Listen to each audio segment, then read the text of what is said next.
नमस्कार, स्वागत आप सभी का। आप देख रहे हैं हकीकत क्या है। मैं हूं सौरभ शर्मा। क्या प्रधानमंत्री नरेंद्र मोदी एक बड़े युद्ध की तैयारी कर रहे हैं? मोदी ये युद्ध अर्थव्यवस्था के मोर्चे पर लड़ने जा रहे हैं। अमेरिका और ईरान के बीच युद्ध का नया फेज किसी भी वक्त शुरू हो सकता है। ट्रंप ने कह दिया है कि ईरान के साथ सीज फायर इस वक्त वेंटिलेटर पर है। इसका मतलब यही है कि वेस्ट एशिया की वॉर अब विकराल रूप लेने वाली है और मोदी को इस मुश्किल वक्त में हिंदुस्तान को बचाना है। प्रधानमंत्री ने इसीलिए 48 घंटे में 2 बार देश के नाम 7 अपील जारी की थी और मोदी की अपील के बाद यूपी, महाराष्ट्र और उत्तराखंड जैसे राज्यों ने अर्जेंट मीटिंग्स शुरू कर दी हैं। महाराष्ट्र सरकार एक्शन मोड में आ चुकी है। सरकारी विभागों के खर्च और ईंधन बचत को लेकर युद्ध स्तर पर तैयारी शुरू हो गई है। योगी सरकार भी ऐसा ही कर रही है। योगी आदित्यनाथ ने लखनऊ में एक मीटिंग की। ऑनलाइन क्लासेस और वर्क फ्रॉम होम शुरू करने पर चर्चा हुई। डीजल और पेट्रोल के कम इस्तेमाल को लेकर के भी बात हुई है। पुष्कर सिंह धामी की सरकार भी जल्द इसको लेकर एक एडवाइजरी जारी कर सकती है। तो क्या मोदी के पास पक्की खबर है कि दुनिया बहुत बड़े युद्ध की ओर बढ़ रही है? और अगर कल युद्ध शुरू हो जाए तो उसके बाद पैदा हुए हालात से निपटने के लिए नरेंद्र मोदी की तैयारी कितनी बड़ी है, इस रिपोर्ट में आपको दिखाते हैं। कोरोना का संकट, कोरोना काल, कोविड काल, कोरोना के समय में नरेंद्र मोदी 48 घंटों से बार बार कोरोना की याद क्यों दिला रहे हैं? आगे क्या करने वाले हैं? क्या 2026 की दुनिया वापस घूम के 2019 में पहुंचने वाली है? क्या कोई बड़ी मुसीबत आने वाली है? 7 साल पहले वायरस वाला लॉकडाउन था जो छूने से फैल रहा था। इस टाइम युद्ध वाला वायरस है। 2026 में असली युद्ध है। असली गोली है, असली बम, असली गोला, असली बारूद है। 7 साल पहले दुनिया कोरोना की वजह से तबाह हुई थी और 7 साल बाद 2026 में दुनिया अमेरिका और ईरान के बीच हो रहे युद्ध के चक्कर में तबाह होने की कगार पर खड़ी है। मोदी इसीलिए बार बार कोरोना काल की याद दिला रहे हैं। युद्ध से पैदा होने वाले खतरे से देश को आगाह कर रहे हैं। दुनिया लगातार अस्थिर परिस्थितियों से गुजर रही है। पहले कोरोना का संकट, फिर वैश्विक आर्थिक चुनौतियां और अब पश्चिम एशिया में बढ़ता तनाव। अगर कोरोना महामारी इस सदी का सबसे बड़ा संकट थी तो पश्चिम एशिया में युद्ध से बनी परिस्थितियां इस दशक के बड़े संकटों में से एक है। हमें एकजुट होना होगा ताकि ये संकट किसी भी तरह हमारी प्रगति को, हमारे विकास को प्रभावित न करे। नरेंद्र मोदी पिछले 48 घंटों से जिस संकट का जिक्र कर रहे हैं, जिन शब्दों को बार बार रिपीट कर रहे हैं, वो सारे शब्द यानी आर्थिक संकट, शेयर बाजार, विदेश यात्रा, विदेशी मुद्रा, work from home, gold, public transport, Paschim Asia, Hindustan में कई घंटों से लगातार टॉप ट्रेंड कर रहे हैं। आने वाले दिनों में क्या हो सकता है? मोदी इस खतरे को भांप चुके हैं, इसलिए समय रहते ही देश को आगाह कर रहे हैं। और मोदी को ऐसा क्यों करना पड़ा है, ये दुनिया के नक्शे से समझिए। क्योंकि वेस्ट एशिया के वॉर की वजह से कई देशों पर आर्थिक खतरा मंडराने लगा है। स्ट्रेट ऑफ हॉर्मुज बंद होने की वजह से तेल उत्पादन गिरा है और सप्लाई डिसरप्शन से कच्चा तेल 100 से $120 प्लस प्रति बैरल पहुंच गया है, जिससे सबसे ज्यादा प्रभावित वो देश हैं जो तेल के आयात पर निर्भर हैं। थाईलैंड, फिलीपींस, श्रीलंका, पाकिस्तान, बांग्लादेश जैसे देशों में छप्पर फाड़ महंगाई का खतरा है। इन सभी देशों का करंट अकाउंट घाटा बिगड़ना भी तय है। दक्षिण कोरिया और जापान पर महंगाई के साथ साथ ऊर्जा संकट का खतरा है। इन दोनों देशों में इंडस्ट्री और ट्रांसपोर्ट पर असर पड़ने का खतरा है। चीन जैसे देशों का ग्रोथ 5% से घटकर 4.6% के आसपास रहने का खतरा है। इसके अलावा चीन में तेल और फर्टिलाइजर महंगे हो सकते हैं। चाइनीज प्रोडक्ट के एक्सपोर्ट पर असर पड़ सकता है। यूरोप में ऊर्जा संकट बढ़ना तय है। महंगाई होगी और ग्रोथ धीमी रहेगी। गल्फ देशों जैसे ईरान, इराक, कुवैत, कतर, केसरिया से मन जोगी हुआ रे, दिल झूमे देखो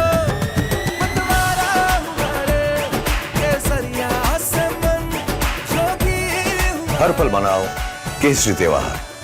विमल, बोलो जुबान केसरी। सऊदी, इन सभी जगह उत्पादन बंद हो जाएगा, एक्सपोर्ट रुक जाएगा, जीडीपी में भारी गिरावट आएगी, फूड और पानी का संकट पैदा होगा, ह्यूमैनिटेरियन क्राइसिस पैदा होगी, अफ्रीका और लैटिन अमेरिका जैसे देशों में भी खाद्य सुरक्षा खतरे में पड़ेगी, गरीबी बढ़ेगी, कर्ज का बोझ बढ़ेगा।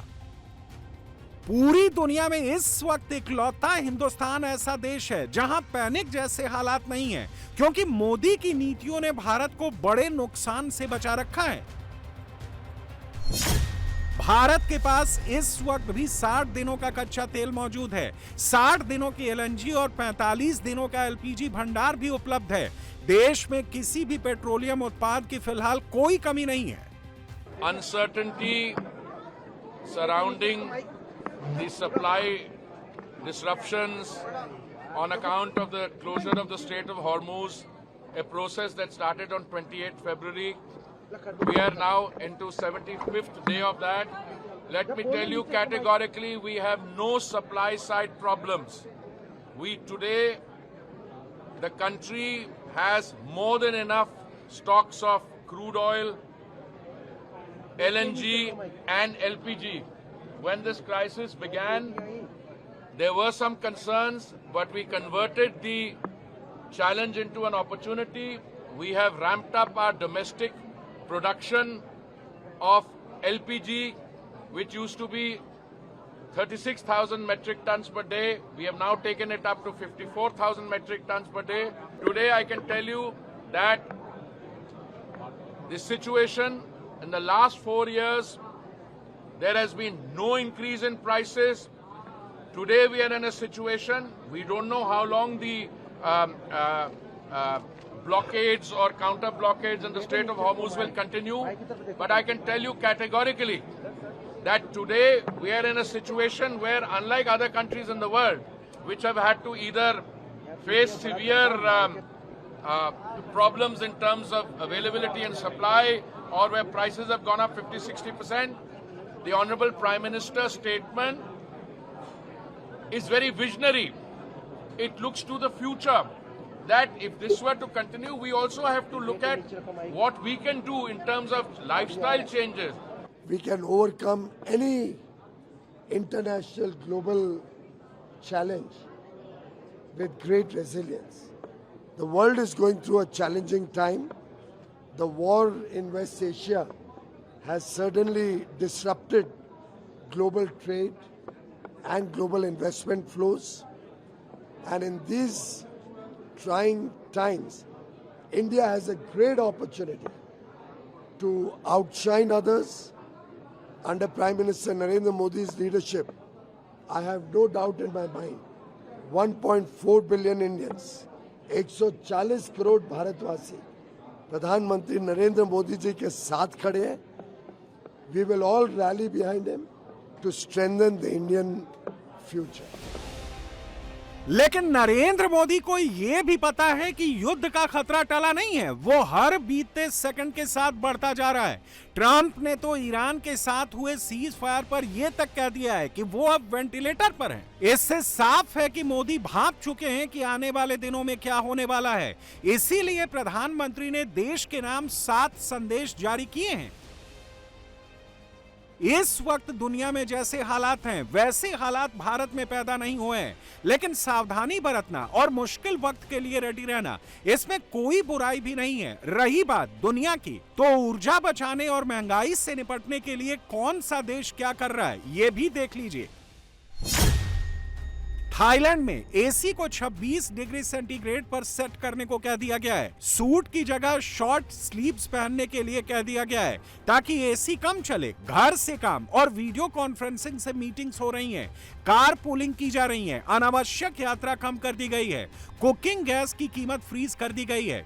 फिलीपींस ने सरकारी दफ्तरों में 4 दिन का वर्किंग वीक लागू कर रखा है.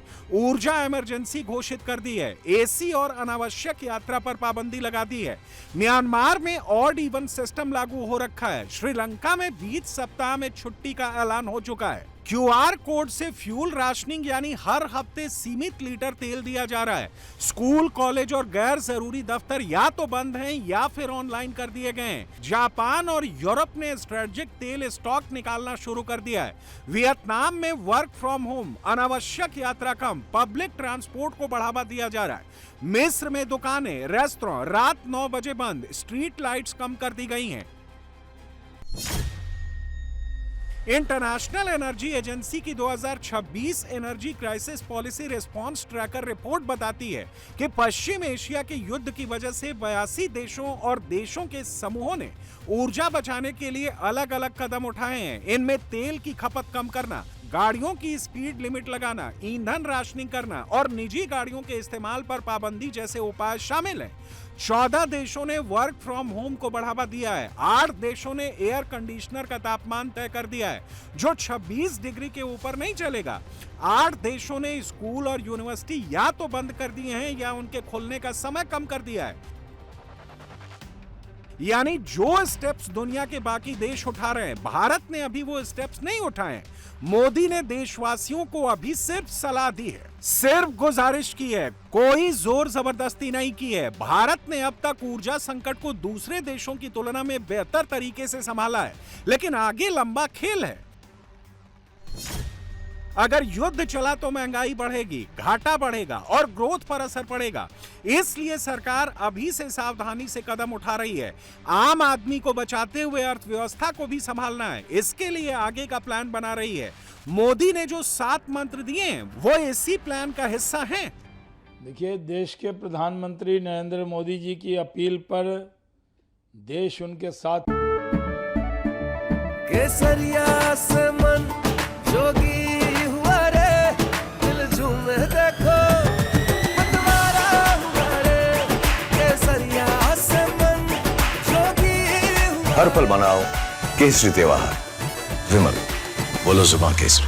चल पड़ा है, रोड पे गाड़ियां कम हो गई हैं, लोगों ने पेट्रोल डीजल बचाना शुरू कर दिया है, कार पुलिंग शुरू हो गई है और पूरी तरह से सोने की दुकान पर भी भीड़ खत्म हो गई है।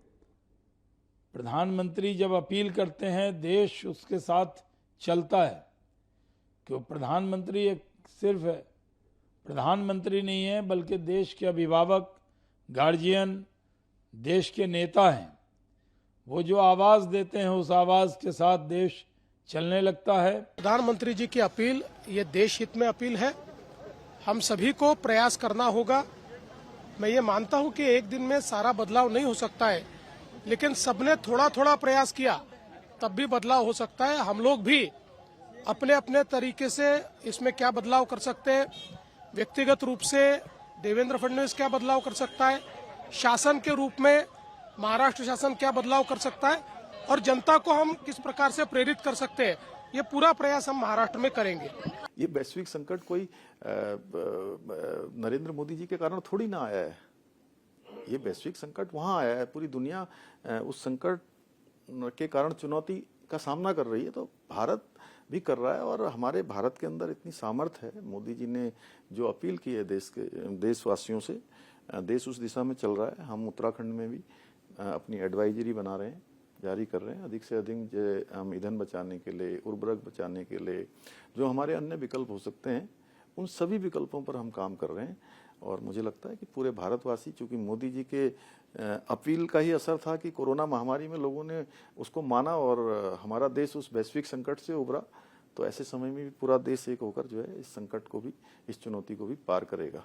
अमेरिका जो खुद जिसकी तेल उत्पादन की क्षमता बहुत ही बड़ी है, वहां भी वहां के उपभोक्ताओं को बढ़ी हुई कीमतों पर भुगतान करना पड़ रहा है। और यूरोपीय यूनियन से लेकर दुनिया के तमाम मुल्कों, और चाहे वो हमारे पड़ोसी देश पाकिस्तान का सवाल हो, जिस तरह की पेट्रोलियम पदार्थों के मूल्यों में वृद्धि दर्ज हुई है और जो मुश्किलें जिस तरह से बढ़ती जा रही हैं, भारत सरकार, या यूं कहना चाहिए कि प्रधानमंत्री नरेंद्र मोदी जी की यशस्वी नेतृत्व में देश ने आम लोगों को कठिनाइयों का सामना नहीं करने की स्थिति उत्पन्न होने दी।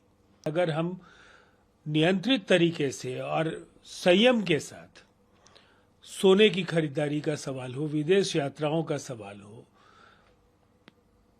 जो पेट्रोलियम पदार्थों का फिजूल खर्ची है, ये कुछ ऐसे क्षेत्र हैं जहां फॉरेक्स का बड़ा हिस्सा आयात में जाता है।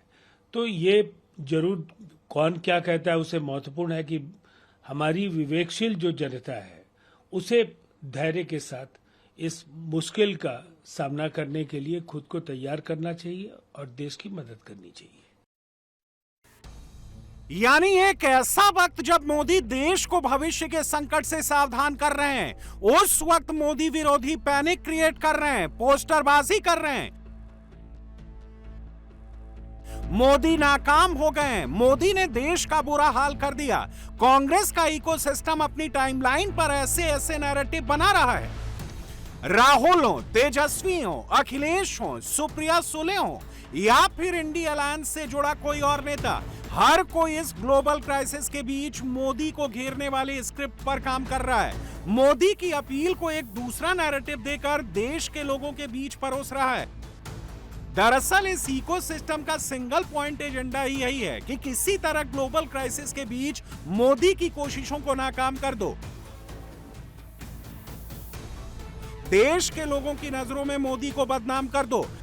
ये अपील नहीं है, ये पतन का अपना ऐलान किया है। जो संकट बता रहे हैं, संकट तो बीजेपी खुद है। सत्ता में कौन लोग हैं? बीजेपी खुद है। जो लोग अपनी अर्थव्यवस्था का दावा करते थे कि हम दुनिया में ये अर्थव्यवस्था बन गए, तो आज अर्थव्यवस्था क्यों गड़बड़ा गई? क्यों अर्थव्यवस्था पटरी से उतर गई? क्यों अर्थव्यवस्था लड़खड़ा गई है? और फिर किसान की आय दोगुनी होना, प्रति व्यक्ति आय कितनी बताते थे? प्रधानमंत्री जी चिंता कर रहे हैं, खुशी होती है, लेकिन ये चिंता फरवरी के आखिरी हफ्ते में हो जानी चाहिए थी। सबको पता था, इकोनॉमिस्ट को छोड़िए, ऑर्डिनरी सिटीजन्स को पता था, लेकिन 5 राज्यों के चुनाव थे। त्याग का पर्व तो मतदान के पर्व के बाद आएगा, तो त्याग के पर्व के बारे में बीते 48 घंटे में बोला जा रहा है। इसलिए चिंता ये होती है कि ये जो एक कालखंड में अचानक से प्रधानमंत्री जी को लगता है कि वो देश के प्रधानमंत्री हैं, ये निरंतर भावना रहनी चाहिए। और अपने पार्टी के अपने मंत्रियों से भी आग्रह करें कि जितनी सलाह आपने दी है उसको सिर्फ फोटो के लिए इस्तेमाल ना करें। आज प्रधानमंत्री क्यों कह रहे कि सोना मत खरीदिए, तो बहुत एक डर का माहौल भारत में हो रहा है और लोग पैनिक मोड में है कि क्या हो रहा है। एकदम से प्रधानमंत्री कह रहे हैं कि पेट्रोल डीजल का आप कम उपयोग करिए। वो एक बहुत बड़ी बात है, क्योंकि इतने दिन सब इलेक्शन का माहौल अनेक राज्यों में चल रहा था। ये ऐसे होगा और ऐसे हो सकता है। 1.5 साल से हम सब इंडिया अलायंस के जो घटक पक्ष है, हम कहते आ रहे हैं कि भैया सोचिए दुनिया में क्या चल रहा है, इकोनॉमी क्या चल रही है, क्या परिस्थिति है। और राहुल जी, प्रियंका जी, अखिलेश भैया, सबके अगर आप, स्टैलिन जी, आप उनके सब, और मेरे खुद के अगर आप पार्लियामेंट के सब भाषण 1-1.5 साल के निके इकोनॉमिक क्राइसिस के बारे में हम सब कहते आ रहे हैं। पूरा देश इस वक्त सदमे में है। अगर आपने इतने कठोर कदम उठाने के लिए कहा है तो इसका मतलब अर्थव्यवस्था का काफ़ी ज़्यादा बुरा हाल है और यह आने वाले समय में और भी ज़्यादा बुरा हाल होने का अंदेशा है। देश ये जानना केसरिया से मन जोगी हुआ रे, दिल झूमे देखो मतवारा हुआ रे, केसरिया से मन जोगी हुआ। हर पल मनाओ केसरी त्योहार। विमल, बोलो जुबान केसरी। चाहता है कि हम कहाँ खड़े हैं, पता तो चले कि अर्थव्यवस्था कहाँ खड़ी है। केवल आदेश भर दे देने से तो काम नहीं चलेगा ना। मगर जो दावा विरोधी कर रहे हैं, क्या सच में वैसा ही है, या फिर मोदी के दुश्मन साफ साफ झूठ बोलकर जनता को गुमराह करने की कोशिश कर रहे हैं, मोदी के खिलाफ लोगों को भड़काने वाले स्क्रिप्ट लिख रहे हैं? चलिए कुछ फैक्ट्स आपको दिखाते हैं। भारत का करंट अकाउंट घाटा यानी सीएडी साल 2012 में यूपीए के वक्त 4.8% तक चला गया था, जब दुनिया भर में आर्थिक तूफान चल रहा था। उसके बाद कई बड़े झटके आए, लेकिन मोदी सरकार के समय औसत सीएडी सिर्फ -1.1% रहा, जबकि यूपीए के समय ये -2.2% का औसत था। यानी मोदी की सरकार में भारत की स्थिति सुधरी है, खराब नहीं हुई है। इसी तरह भारत का विदेशी मुद्रा भंडार यानी फॉरेक्स रिजर्व्स 2014 में 314.9 अरब डॉलर था, आज ये बढ़कर 690.7 अरब डॉलर हो गया है, यानी 2 गुना से भी ज्यादा। 2019 के बाद दुनिया में कई बड़े आर्थिक झटके आए, फिर भी भारत अपनी स्थिति को मजबूत करता गया, जिसके दम पर अब भारत बाहरी समस्याओं से बेहतर तरीके से निपट सकता है। पश्चिम एशिया में संकट शुरू होने के बाद यानी 28 फरवरी से भारत के विदेशी मुद्रा भंडार थोड़े कम हो गए, लेकिन फिर भी ये 2025 के औसत स्तर से ऊपर बने हुए हैं। 27 फरवरी 2026 को भारत का विदेशी मुद्रा भंडार 728.49 अरब डॉलर था, जो 1 मई 2026 को 690.69 अरब डॉलर हो गया। यानी संकट के बावजूद भारत का विदेशी मुद्रा भंडार 2025 के औसत से ऊपर ही है। इससे पता चलता है कि भारत की विदेशी पैसे की स्थिति अभी भी मजबूत है, भले ही दुनिया में अनिश्चितता हो।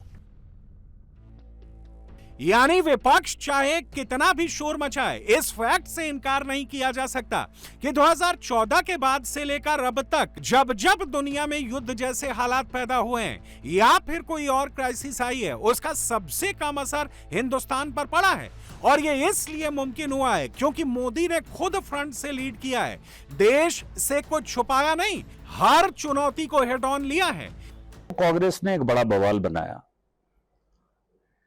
कांग्रेस को यह पता नहीं है कि समय समय पर लगातार जो इंदिरा गांधी और नेहरू परिवार के प्रधानमंत्री रहे हैं, उन्होंने इस देश में, हमने तो माननीय प्रधानमंत्री जी ने तो आह्वान किया है, उन्होंने तो कानून बनाया है।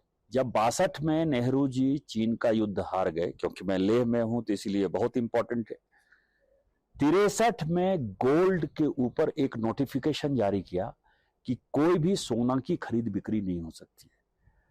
पार्लियामेंट में बहुत विरोध हुआ और ये कानून वो पास नहीं कर पाए। उसके बाद उनकी मृत्यु हो गई 1964 में।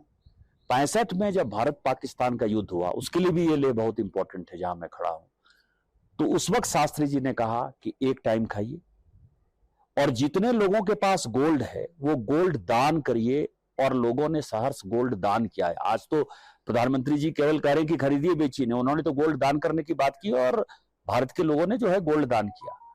इतने पर भी नहीं हुआ, जब माननीय इंदिरा गांधी जी प्रधानमंत्री बनी इस देश की, तो आपको आश्चर्य होगा कि 1968 में गोल्ड कंट्रोल एक्ट आया। उस गोल्ड कंट्रोल एक्ट के कारण 1,10,000 लोग जेल गए। जब तक ये गोल्ड कंट्रोल एक्ट खत्म नहीं हुआ, तब तक जो है एक आम लोगों के ऊपर सोने के खरीद और बिक्री का जो है तलवार हमेशा लटकता रहा। आज यदि माननीय प्रधानमंत्री जी ने केवल आह्वान किया है तो इसका क्यों विरोध है? मुझे लगता है कि बूढ़ा वंश कबीर का उपजा पूत कमाल। राहुल गांधी जी को कुछ आता पता नहीं है, उनको जयराम रमेश जी पप्पू बना देना चाहते हैं और पप्पू की ही भाषा वो बोल रहे हैं। उनके लिए देश, उनके लिए हमारा जनमानस ये पहले नहीं है, केवल उनके लिए विरोध प्राथमिकता हो गया है। अमेरिका के राष्ट्रपति डोनाल्ड ट्रंप ने पूरी दुनिया को युद्ध में झोंक रखा है। ईरान से अमेरिका की बातचीत करीब करीब खत्म ही हो गई है। ईरान का प्रपोजल अमेरिका ने ठुकरा दिया है। ईरान के प्रस्ताव को ट्रंप ने कूड़े का ढेर कह दिया। तो अब लड़ाई तेल पर होगी, पहले से भीषण होगी और ज्यादा लंबी चलेगी। कुछ एनालिस्ट ये कह रहे हैं कि लड़ाई 1 साल से ज्यादा भी चल सकती है। ईरान भी कम नहीं है। ईरान ने ट्रंप को दोबारा धमकी दी, कहा कि अमेरिका अगर हमला करता है तो एटम बॉम्ब करीब करीब बनकर तैयार हो गया है।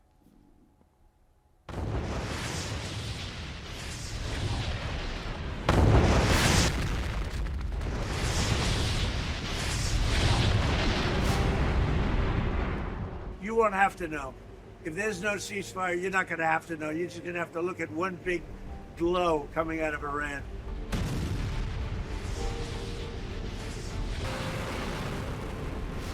72 घंटे पहले ही ट्रंप ने ईरान को धमकाया था, कर दो साइन वरना बस एक आग का गोला चमकेगा। और ईरान को पता चल जाएगा कि अमेरिका की बात नहीं मानने का नतीजा कितना घातक हो सकता है। 72 घंटे बाद ईरान का जवाब आया है। ईरान को हल्के में मत लेना, गलती से भी गलती ना करना, वरना कोई भी गुस्ताखी की तो ईरान एटम बम का जवाब एटम बम से देगा। 90% यूरेनियम एनरिच्ड कर देगा, एटम बम बनाएगा भी और एटम बम चला भी देगा।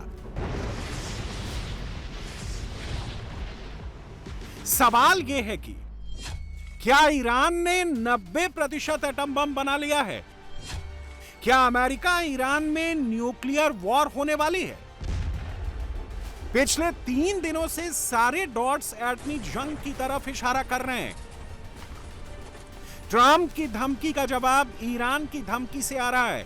ईरान की तरफ से ईरानियन पार्लियामेंट्री कमीशन के स्पोक्स पर्सन इब्राहिम रेजाई ने बाकायदा एक्स पर पोस्ट करके बहुत ही स्पष्ट शब्दों में अमेरिका को हिदायत दी है। 90% यूरेनियम एनरिच्ड का मतलब क्या है? 90% तक एनरिच्ड यूरेनियम को वेपन ग्रेड एनरिचमेंट माना जाता है और ईरान पहले ही 60% तक यूरेनियम का एनरिचमेंट कर चुका है। क्या ईरान के पास एटम बम बनाने वाला 90% यूरेनियम तैयार है?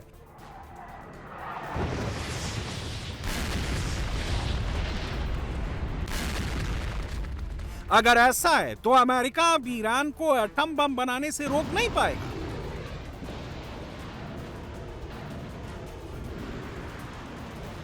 तो क्या अमेरिका और इजरायल का ईरान पर 37 दिन का घातक वॉर बेकार जाएगा?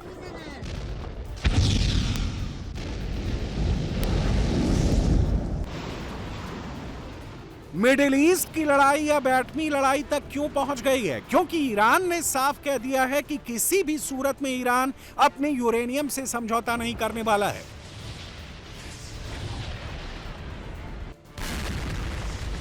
और इसी बात से ट्रंप को मिर्ची लग गई है, बात एटमी वॉर तक पहुंच गई है। Well, they did 2 days ago. They didn't. Okay, they did 2 days ago. They said you're going to have to take it. We were going to go with them, but they changed their mind because they didn't put it in the paper.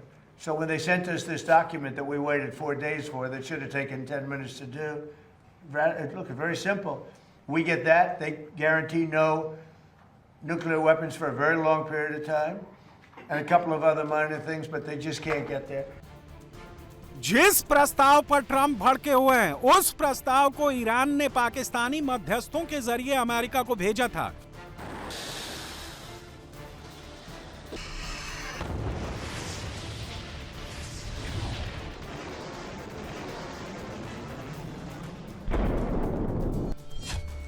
जिसमें Iran ने युद्ध से हुए नुकसान का मुआवजा मांगा है, हॉर्मुज जलद मरुमध्य पर संप्रभुता की मान्यता देने की बात कही है, अमेरिकी नौसैनिक नाकेबंदी खत्म करना, भविष्य में हमले ना करने की गारंटी देना है, अमेरिकी प्रतिबंध हटाने और ईरानी तेल बिक्री पर लगी रोक खत्म करना है। इसके जवाब में अमेरिका का प्रस्ताव था कि पहले युद्ध सैन्य कार्रवाई रोकी जाए, उसके बाद परमाणु कार्यक्रम पर बातचीत हो। ईरान को साफ तौर पर बताना होगा कि वो परमाणु हथियार नहीं बनाना चाहता। लेकिन ईरान ने अमेरिका की इस बात को मानने से इनकार कर दिया। इसीलिए ट्रंप ने ईरान के प्रपोजल को कूड़ा बता दिया है। I would call it the weakest right now. After reading that piece of garbage they sent us, I didn't even finish reading it. They said, I'm not going to waste my time reading it. I would say it's one of the weakest right now. It's on life support. They understand these are all medical people. Dr. Oz, life support is not a good thing. Do you agree? Bad prognostic. I would say the ceasefire is on massive life support, where the doctor walks in and says, sir, your loved one has approximately a 1% chance of living. बात Iran के uranium enrichment पर अटक गई है और मामला परमाणु युद्ध तक पहुंच गया है।